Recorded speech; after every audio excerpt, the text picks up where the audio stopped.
Hi guys, welcome back with me again in this channel. On today's tutorial, I'm going to show you how you can remove TikTok watermark from save video on Capcut. So in here, I'm going to, let's say, save this video. So I'm going to click on the share button and tap on save video first.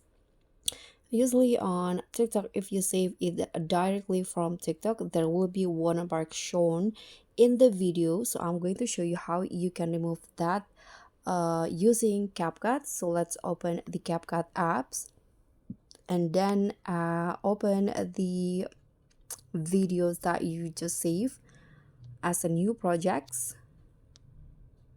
So tap on new project button and then select the video, click on add.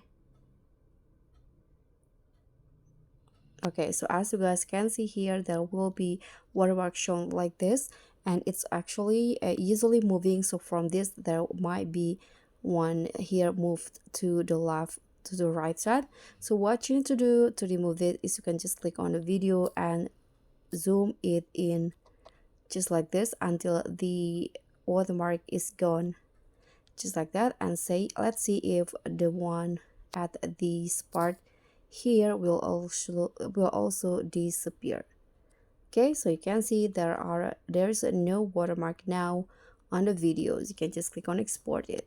So that's all from me. Thank you so much for watching. Don't forget to like, comment, and subscribe. Also click on the thanks. Bye.